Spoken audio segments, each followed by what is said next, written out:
সত্যের প্রতীক চন্দ্রগুপ্ত চন্দ্রগুপ্ত চন্দ্রগুপ্ত।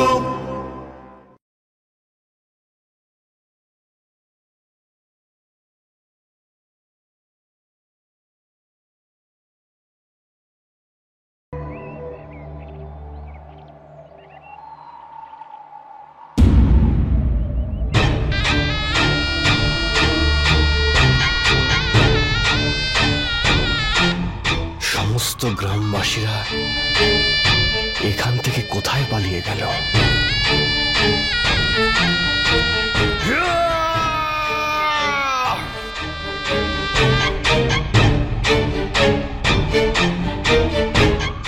কার্বি এটা হতে দেবে না, যাই হোক না কেন। যাও, গিয়ে খুঁজে বের করো, পৃথিবীর যেখানেই ওরা লুকিয়ে থাকুক না কেন, যাও। যদি কাউকে সন্দেহ হয় তাকে কারাগারে ঢুকিয়ে দাও। আর শোনো, সমস্ত কাজগুলো খুব গোপনে করতে হবে। লোখান্ডির প্রজারা যেন কোনোভাবেই জানতে না পারে, না হলে এই কথাটা মহারাজ ধনানন্দের কানেও পৌঁছতে পারে।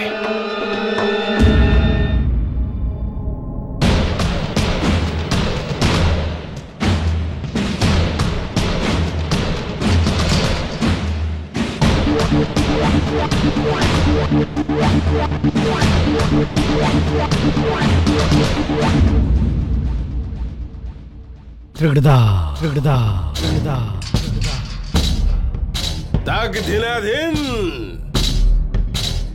চার ফেলে দিয়েছি, দাগ ধিনাধীন। এবার মাছের টোপ গেলার প্রতীক্ষায় আছি। মহারাজ, পরিণাম নিশ্চিত রূপেই পাবেন, আর আপনার মনোবাঞ্ছা পূর্ণ হবে, কারণ পরিকল্পনাটা সত্যিই অসাধারণ। কার কার পরিকল্পনাটা কার?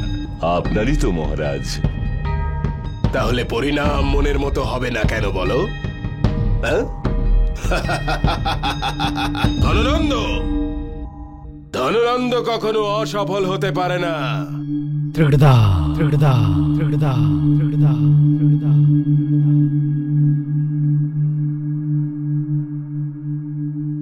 প্রাসাদের কোনায় কোনায় আমাদের গুপ্তচর উপস্থিত আছে, কিন্তু চিত্ররূপার জন্য ওরা অদৃশ্য। কাউকে দেখতে পাবে না ও, কিন্তু ওরা আছে, সবার নজর ওর উপরেই আছে। ওরা অপেক্ষা করছে কখন ও কোনো ভুল করে বসে। আরে কোনো একটা ভুল তো করবেই ও, আর তারপর যখনই ও এরকম একটা কিছু করবে, আমরা জানতে পেরে যাব যে ওই চুল খোলা দুষ্ট ব্রাহ্মণ কোথায় আছে। আর তারপর ধা ধা ত্রিকট ধেই। অদ্ভুত একটা উত্তেজনা হচ্ছে আমার, তো মনে কৌতূহল জাগছে এটা জানার জন্যে যে কোন ষড়যন্ত্রের জাল বিছাচ্ছে ওই দুষ্ট ব্রাহ্মণ তার চুল খুলে। হ্যাঁ,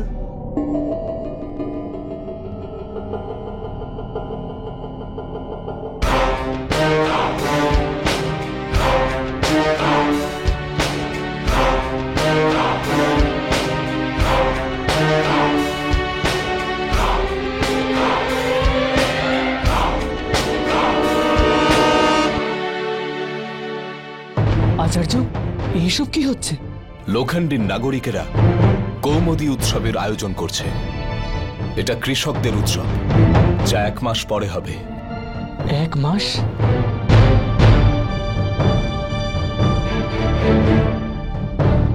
আচার্য, আমার কাছে একটা পরিকল্পনা আছে।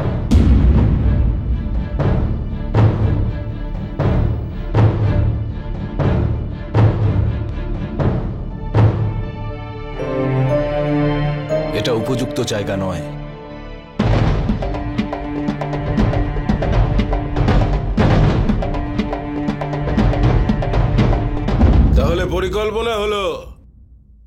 খুব শীঘ্রই এখানে ওই যে দুষ্ট ব্রাহ্মণ, আমার শত্রু চাণক্য, যে নিজের চুল খুলে রেখে দেয়, যে আমাকে হত্যা করার অনেক অসফল প্রচেষ্টা করেছে, তাকে এখানে কৌমুদী মহোৎসবে শুভ মুহূর্তে সার্বজনিক মৃত্যুদণ্ড দেওয়া হবে।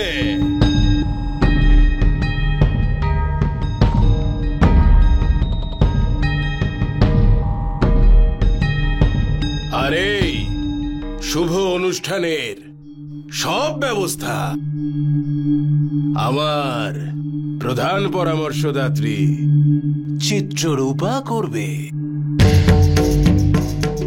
তেরে কেটে ধা। বন্ধুরা, আমার পরিকল্পনা হলো যে এই সময় আপনারা সবাই আপনাদের নিজেদের সুরক্ষার্থে এইভাবে দল বেঁধে থাকবেন না, সবাই আলাদা আলাদা হয়ে যান। আর এর সাথেই আমি আপনাদের কথা দিচ্ছি যে আপনারা সবাই এই কৌমুদী উৎসবের পর নিজেদের গ্রামে ফিরে যাবেন, নিজেদের খেতে চাষবাস করতে পারবেন, ফসল ফলাবেন। আর এই উৎসবের পর কার্বিনা তো আপনাদের উপর আর অত্যাচার করতে পারবে না।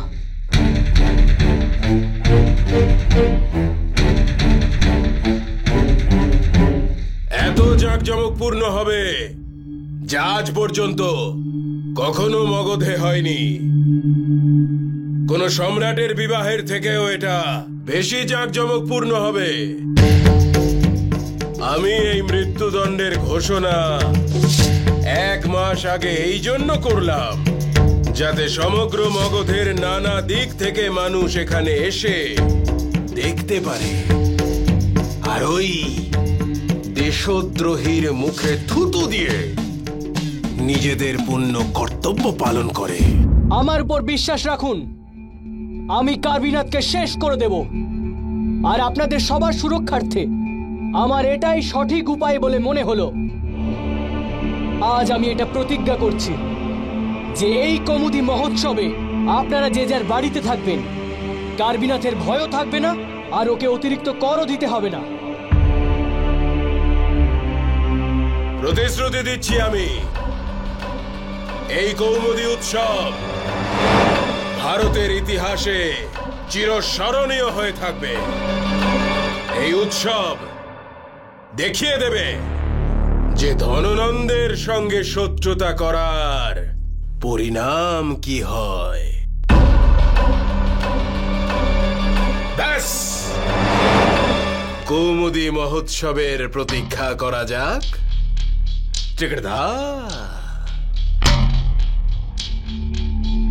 ব্যাস, আমার আর কিছুই চাই না আপনাদের কাছ থেকে। আপনারা শুধু আমায় কৌমুদী মহোৎসব পর্যন্ত সময় দিন, যাতে আমি ওই রাক্ষস কার্বিনাথের আতঙ্ক আর ওর অত্যাচারের হাত থেকে আপনাদের মুক্ত করতে পারি। বন্ধুরা, আমাদের সূর্যাস্ত হওয়ার আগে যথাসম্ভব চেষ্টা করতেই হবে যে আমরা যতটা সম্ভব বেশি খাবার একত্রিত করতে পারি, এবং এটা নিশ্চিত করতে হবে যে এই কাজ কার্বিনাথ আসার আগেই সম্পন্ন হয়ে যায়।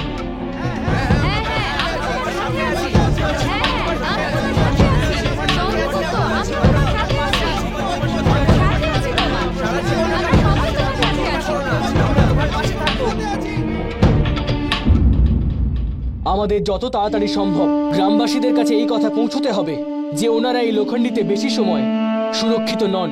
এই জন্য ওনাদের চুপচাপ এক এক করে মগধের বিভিন্ন প্রান্তে চলে যাওয়া উচিত। কি ভাবছো দিগ্বিজয়? একটা কথা বলতে চাই চন্দ্রগুপ্ত। আমি একজন রাজ পরিবারের সন্তান, কিন্তু তুমি একটা সাধারণ পরিবারের সন্তান হয়েও কত ধৈর্য, কত বড় চিন্তা ভাবনা। তুমি জানো তোমার মা লোখণ্ডীতে আছে, কিন্তু তাও তুমি তোমার মায়ের আগে এই গ্রামের সবার কথা কি করে ভাবতে পারছো? তুমি মহান চন্দ্রগুপ্ত। না দিগ্বিজয়, আমি মহান নই। যেমন তুমি, শশাঙ্ক, তেমন আমিও। আর রইল আমার মায়ের কথা, আমি কিভাবে বলবো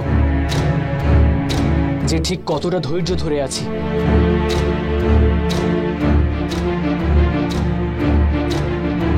আর তারপর নিজের ঘর আর নিজের গ্রামকে ছাড়ার যে কষ্ট আমি পেয়েছি, আমি এটা চাই না যে ওই কষ্ট আর অন্য কেউ পাক। সেসব তো ঠিক আছে,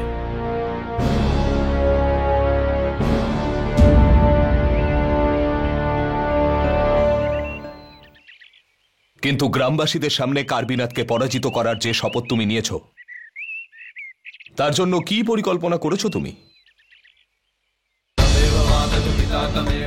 আচার্য, আমাকে এটা আপনি শিখিয়েছেন যে যুদ্ধ ক্ষমতা দিয়ে নয়, বুদ্ধি দিয়ে জিততে হয়।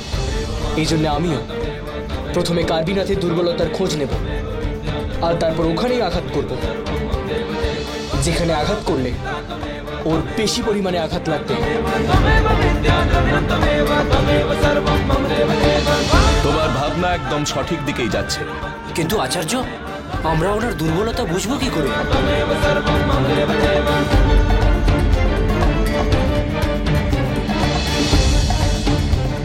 রাজকোষ। কি? ধননন্দের সবচেয়ে বড় রাজকোষ লোখণ্ডীতে, যার সুরক্ষার দায়িত্ব কার্বির। যদি আমরা সেই রাজকোষকে লুট করতে পারি, তাহলে এমন হতে পারে ধননন্দ ক্রোধান্বিত হয়ে কার্বিকে হয়তো মৃত্যুদণ্ড দিয়ে দেবে। কিন্তু আচার্য, কার্বিনাথ তো ধননন্দের খুব ঘনিষ্ঠ লোক বলে জানি। ধনই হলো ধননন্দের সবচেয়ে কাছের। ধন আর কেবল ধন। ধনই হলো ওর আদর্শ, ধনই ওর ভালোবাসা। যদি কেউ ওর ধন নষ্ট করে, তাহলে সেই ধননন্দের সবচেয়ে বড় শত্রু, সে কখনোই তাকে ছাড়ে না।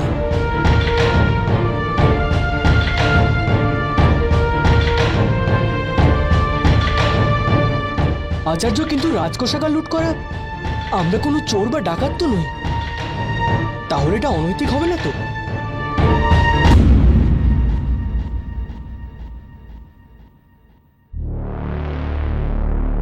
কোনটা নৈতিক আর কোনটা অনৈতিক, এর পরিভাষা দেশ, কাল আর সময়ের হিসেবে নির্ধারণ করা হয় চন্দ্রগুপ্ত। নিজের আনন্দের জন্য লুট অনৈতিক, কোন অত্যাচারীকে আঘাত করার জন্য লুট নৈতিক। আর এই লুণ্ঠিত ধনের ব্যবহার যদি অত্যাচারীর বিরুদ্ধে শক্তি লাভের জন্য হয়, তাহলে সেটা যুদ্ধনীতির অনুকূল।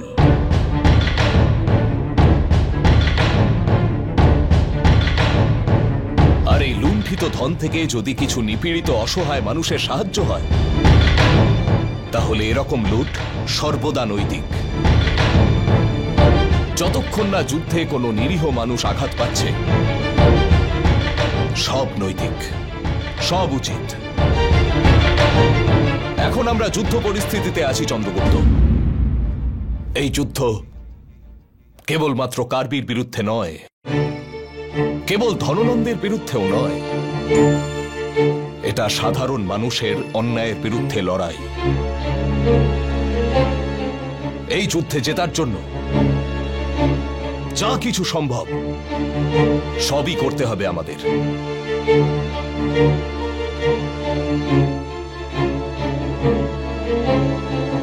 আমার উপর বিশ্বাস আছে?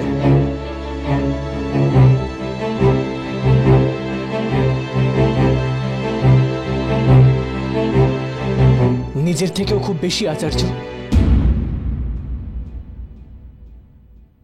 তাহলে এবার ধননন্দের রাজকোষের সন্ধান করতে হবে।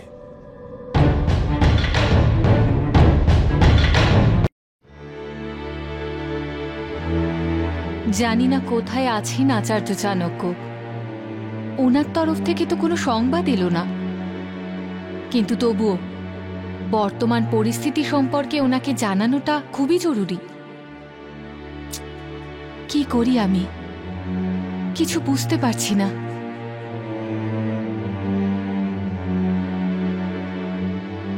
আমি আমি এটা দেবী চিত্ররূপাকেই দেব। আমি দেবী চিত্ররূপার সাথে দেখা করতে চাই। কি হয়েছে? ক্ষমা করবেন দেবী, এই সাধারণ একটা ব্যাপারই বারবার একই কথা বলছে যে এই কম্বলটা আপনাকেই দেবে।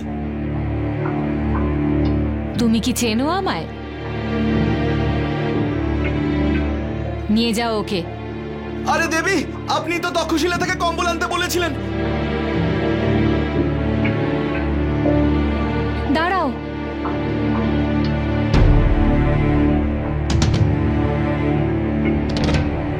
রেখে দাও ওখানে।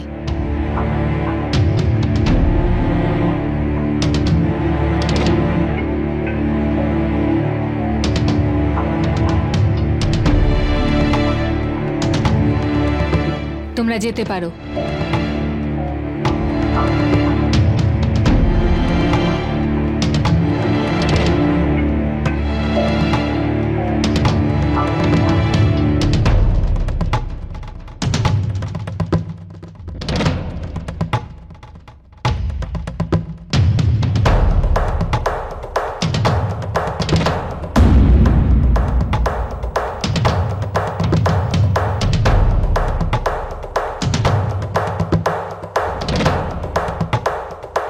আমি লোখণ্ডীতে আছি।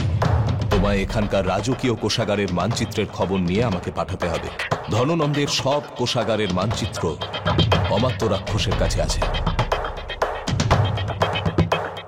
অমাত্য রাক্ষসের কাছে? ও তো কারাগারে বন্দী আছে।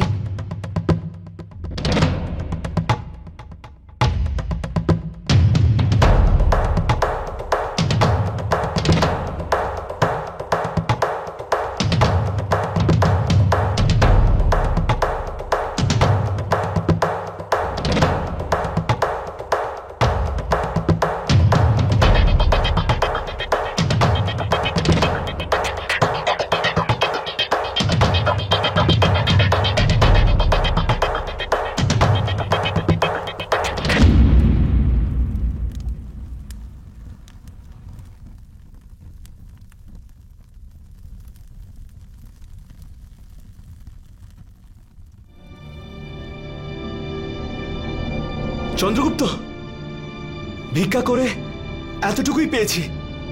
কতটা? ওদিকটা গিয়ে দেখি। হ্যাঁ।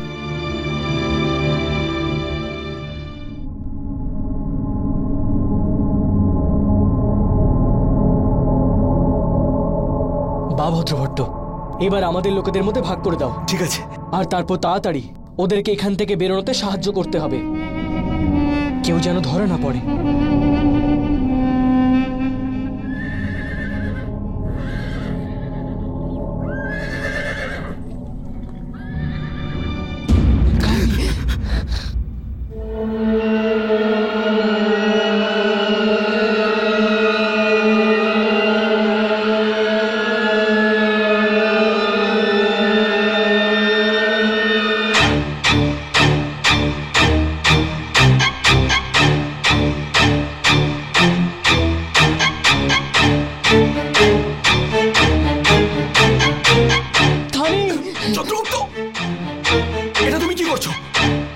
যদি তুমি নিজের প্রাণ এভাবে সংকটের মধ্যে ফেলো তাহলে আমাদের সবাই ধরা পড়ে যাবে।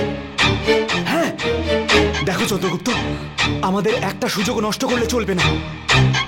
আমাদের গ্রামবাসীদের সবাইকে একজোট করতে হবে অতি শীঘ্র।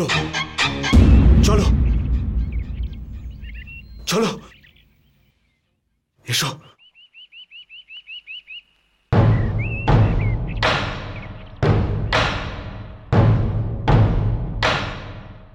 আচার্য, তাহলে এটা হলো আপনার কার্বিনাথের প্রাসাদ। আমাদের প্রাসাদের সেবকদের বাসস্থান এর থেকে অনেক ভালো, আর আমরা এর থেকে সাহায্য নিতে এসেছি। এর থেকে। কুমার, অবুঝের মতো কথা বলো না। কার্বিনাথের কাছে তোমার পিতার চাইতে অনেক বেশি সৈন্য আছে। তোমার পিতা রাজা হতে পারে, কিন্তু শক্তিশালী কার্বিনাথ।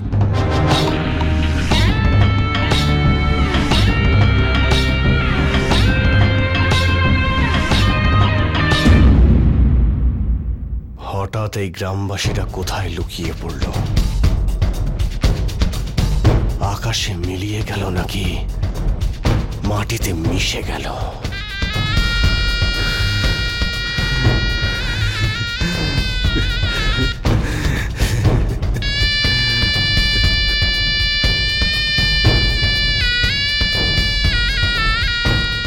তোর হাসি পাচ্ছে?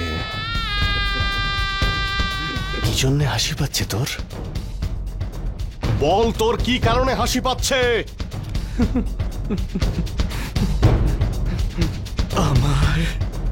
আমার হাসি এই কারণেই পাচ্ছে কারভিনাথ,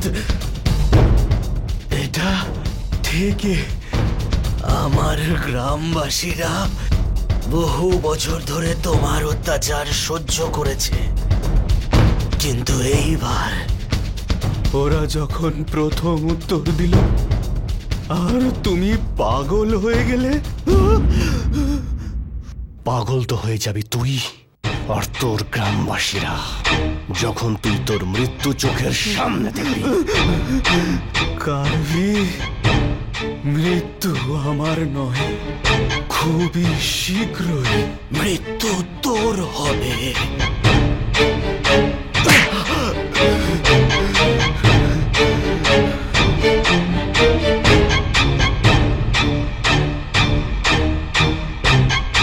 একবার খুব ভালো করে ভেবে দেখ কারভি, একাগ্রচিত্ত হয়ে একবার। সমস্ত গ্রামবাসীরা গুহার মধ্যে গিয়ে লুকিয়ে পড়ল, তারপর গুহার মধ্যে থেকে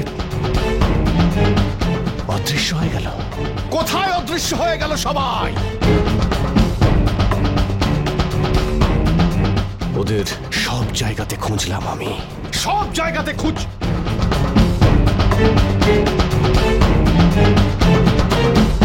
খুঁজেছি তো। হ্যাঁ হ্যাঁ, আমি তো খুঁজেছি। আর কোথায় যাবে ওরা? এখানেই রয়েছে সব গ্রামবাসীরা, লোখান্ডিতে, আমার চোখের সামনে। এখানেই রয়েছে সবাই। সৈনিকরা যাও, খোঁজো গিয়ে ওদের। সব কটা এখানেই লুকিয়ে রয়েছে, লোখান্ডিতে। যাও যাও। এখানেই আছে। মহারাজ, গান্ধারের রাজকুমার আপনার সঙ্গে দেখা করতে চান। গান্ধার?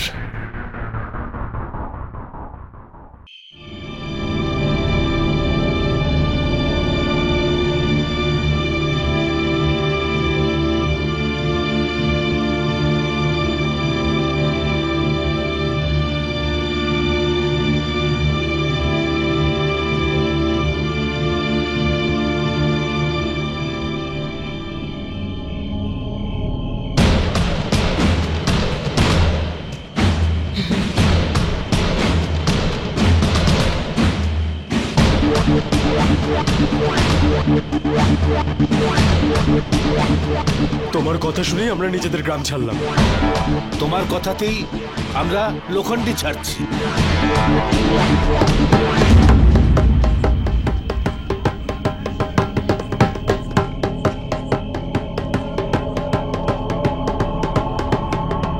শোনো শোনো শোনো, মগধপতি মহারাজ ধননন্দের তরফ থেকে কার্বিনাথের আদেশ শোনো।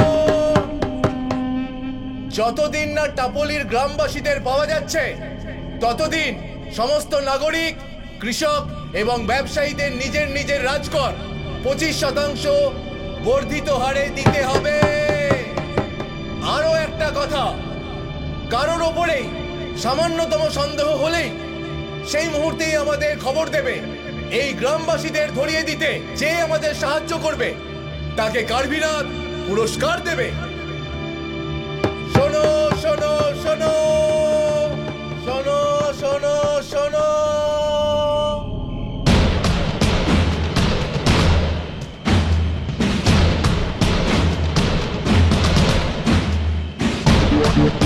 What? মা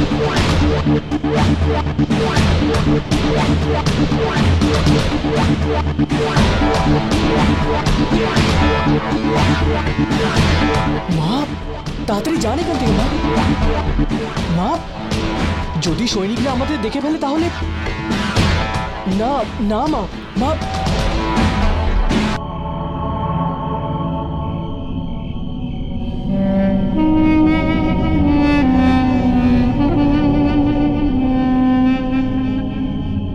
আচার্য, মা আমার সাথে এখানেই থাকতে চাইছেন, উনি যেতে চাইছেন না। সুরক্ষার দিক থেকে সেটা ঠিক হবে না চন্দ্রগুপ্ত। এক্ষুনি ঘোষণা শুনলে তো, এখন থেকে লোখান্ডির প্রতিটি নাগরিক এই গ্রামবাসীদের বিরুদ্ধে হয়ে যাবে। যদি কেউ এদের দেখতে পায়, সে এদের সবাইকে ধরিয়ে দেবে। কিন্তু আচার্য, আমি মাকে দেখাশোনা করার শপথ নিয়েছি। এখন আমরা যুদ্ধ পরিস্থিতিতে আছি, এটা আমাদের জন্য সংকটের কারণ হতে পারে।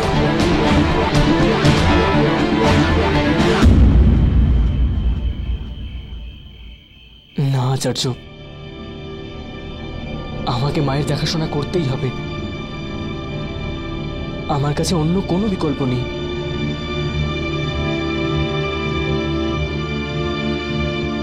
তাহলে এনাকে লুকোতে হবে। এতে খুবই বিপদ আছে, কিন্তু একটা জায়গা জানি আমি।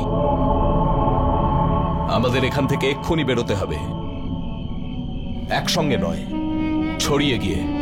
ঠিক আছে আচার্য, আমি শশাঙ্ক আর দিগ্বিজয় ওই পথ দিয়ে যাচ্ছি, আর আপনি মাকে সঙ্গে নিয়ে সোজা চলে যান। ধ্যান স্থলে দেখা হবে।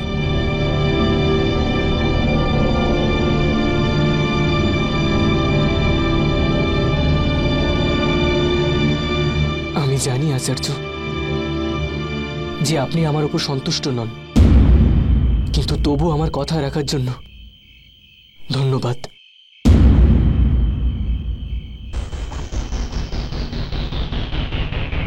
এই শপথের মূল্য চোকানোর জন্য তোমাকে সর্বদা সচেতন আর প্রস্তুত থাকতে হবে।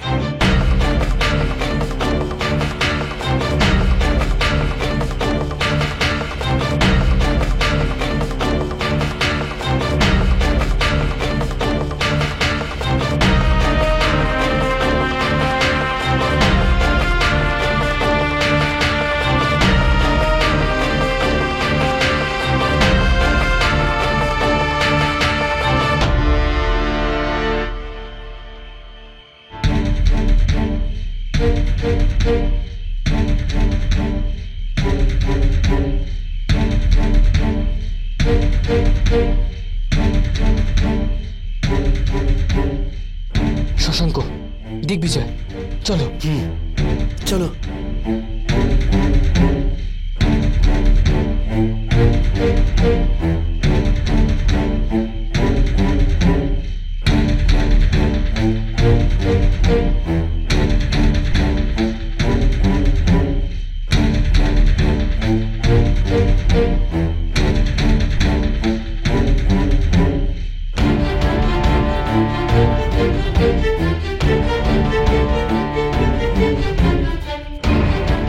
আজ্ঞে আচার্য।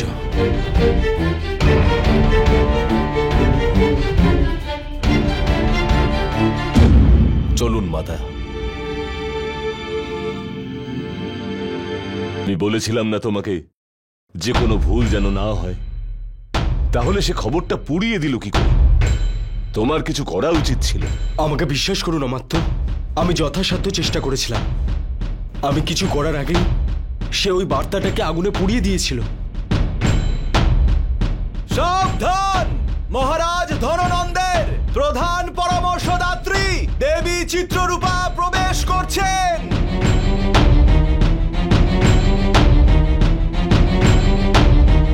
অমাত্য, কৃপা করে এখনো সময় আছে। মহারাজের কাছে নিজের অপরাধের জন্য ক্ষমা চেয়ে নিন। তাহলে হতেও পারে মহারাজ আপনার অপরাধের জন্য শাস্তি কম করার কথা ভাবতে পারেন। অসম্ভব এটা। রাক্ষস কখনো মগধের নিরাপত্তার জন্য আপোষ করতে পারে না। দেখো, ওই আসছেন তিনি, যার কারণে মগধের সুরক্ষা সংকটে পড়েছে।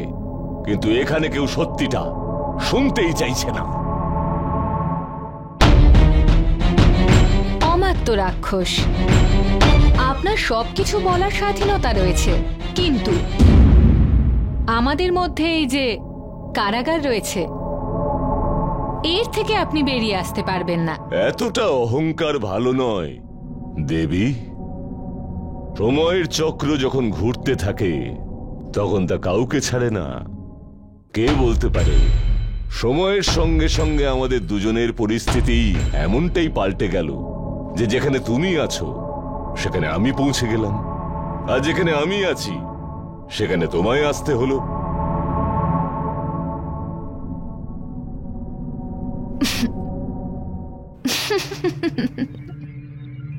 যতদিন না ওই দিনটা আসছে ততদিন অবধি আপনি যে কাজ করতে পারেননি, সুরক্ষা সম্বন্ধীয় সমস্ত দায়িত্ব আমাকে পালন করতে হবে।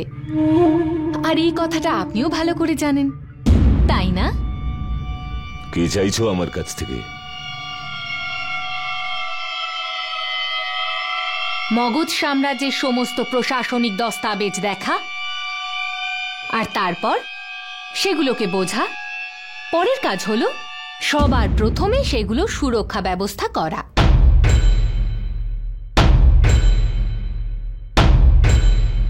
ওই প্রশাসনিক দস্তাবেজ নিয়ে কি করবে তুমি?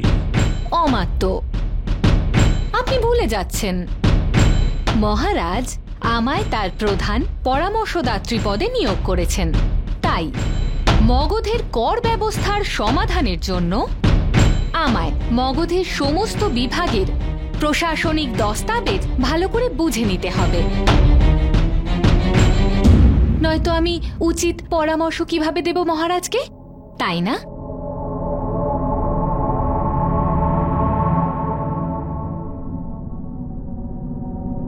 ঠিক আছে, তুমি যেমনটা চাইছো তেমনটা করো, আমার কোনো আপত্তি নেই এতে। এই সৈনিকেরা আমার সহায়ক, এরাই তোমাকে ওই সুরক্ষিত সিন্ধুকের পাশে পৌঁছে দেবে যেখানে প্রশাসনিক দস্তাবেজ রয়েছে।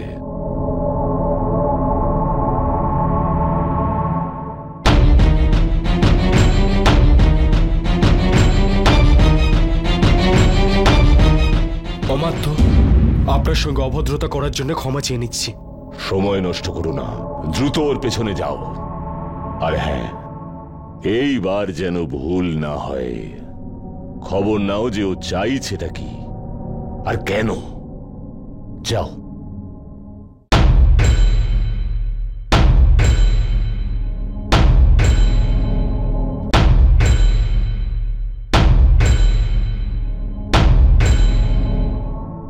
দাঁড়ান দাঁড়ান, আরে দাঁড়ান আচার্য, একসঙ্গে এতগুলো প্রস্তাব, এত প্রস্তাব নিয়ে আমাকে একটু ভাবতে তো সময় দিন।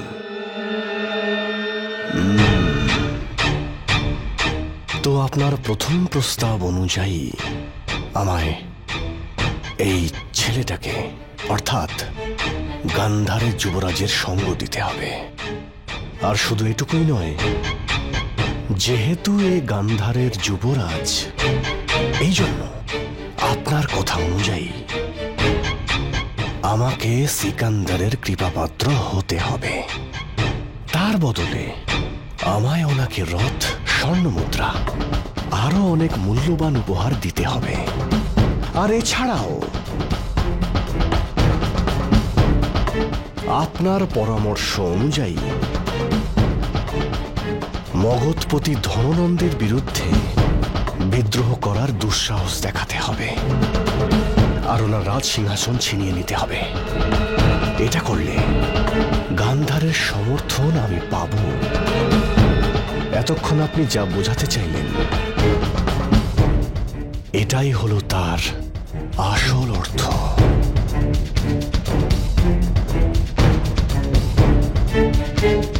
হ্যাঁ কার্পিনাথ, আমরা ইঁদুর বেড়ালের খেলা ছেড়ে দিয়ে স্পষ্ট কথা বলি। এটাও ঠিক কথা, স্পষ্ট কথা বলা যাক। তাহলে তাহলে স্পষ্ট কথাই শুনুন, আমি যদি এই মুহূর্তে আপনাদের দুজনকে হত্যা করে দিত,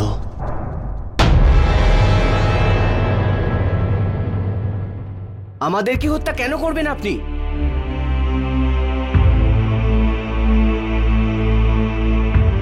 আমার তলোয়ার দিয়ে একটা আঘাতে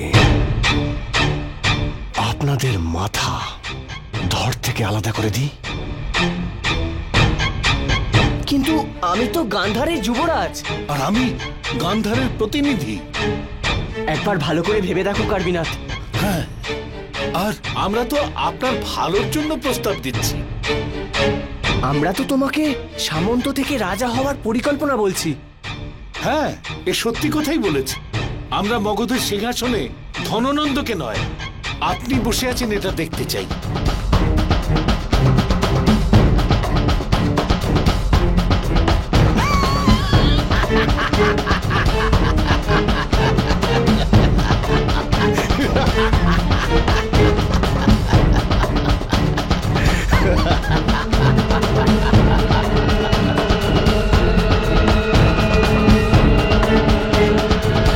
ভয় পাবেন না গান্ধারের প্রতিনিধিরা, আমি তো এমনি একটু মজা করছিলাম। কিন্তু একটা কথা আচার্য, যদি আপনার এই প্রস্তাব কোনোভাবে মগধপতি ধননন্দ জানতে পেরে যান, তাহলে না উনি আমাকে জীবিত ছাড়বেন আর না গান্ধার কুমারকে।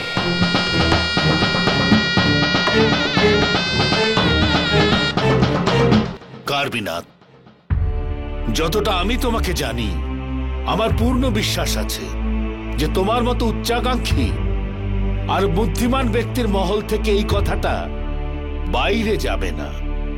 তাহলে এখন প্রশ্ন একটাই আচার্য দেব, যে গান্ধার আমাকে মগধপতি করার জন্য এত উৎসুক কেন? এতে কি লাভ হতে পারে গান্ধারের আমাকে মগধের রাজ সিংহাসনে বসিয়ে? কার্বিনাথ, তোমার এই প্রশ্নের খুব সহজ একটা উত্তর আছে। অম্বিক কুমার তোমারই মতো উচ্চাকাঙ্ক্ষী আর নিজের রাজ্যের বিস্তার চায় সে, আর সবচেয়ে প্রথমে নিজের প্রতিবেশী শত্রু রাজ্য পঞ্চনন্দের রাজা পুরুর কাছ থেকে তার রাজ্য ছিনিয়ে নিজের রাজ্যের সঙ্গে যুক্ত করতে চায়। আর তাহলেই হিন্দুকুশের দ্বিতীয় রাজ্য সম্পর্কে চিন্তা করা যাবে। কিন্তু কার্বিনাথ, আমাদের একটা পরিস্থিতির সম্মুখীন হতে হবে। এটা হতে পারে যে যখন আমরা পঞ্চনন্দের রাজা পুরুর সঙ্গে যুদ্ধ করব, মগধের রাজা ধননন্দ পেছন থেকে আমাদের উপর আক্রমণ করতে পারে। একদম সঠিক অনুমান করেছেন আপনি। কিন্তু যদি মগধের সিংহাসনে আমাদের মিত্ররূপে আপনি বিরাজ করেন, তাহলে গান্ধার তাদের নিজেদের এই দুশ্চিন্তা থেকে নিশ্চিন্ত হয়ে যাবে। আর যখন সিকান্দার ভারত থেকে ফিরে যাবে, তখন সমগ্র ভারতবর্ষে দুজনই শক্তিশালী রাজা থাকবে, একজন অম্বিক কুমার আর কার্বিনাথ।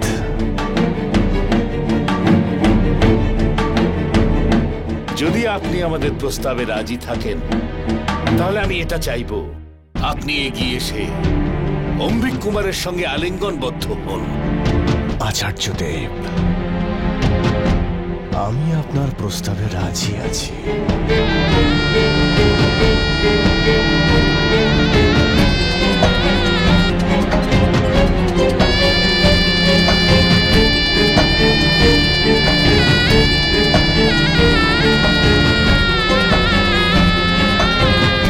আচার্য চাণক্য, কূটনীতি কেবল তুমিই জানো না, আমিও জানি।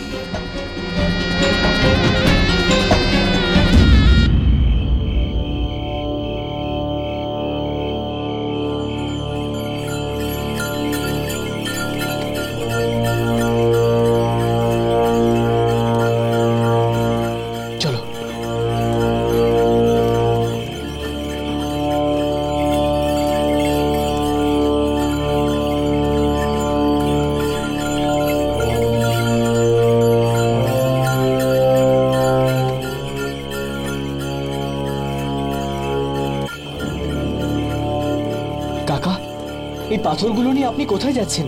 লোখান্ডির বাইরে দুটো খাদান আছে, সেখানে। খাদান?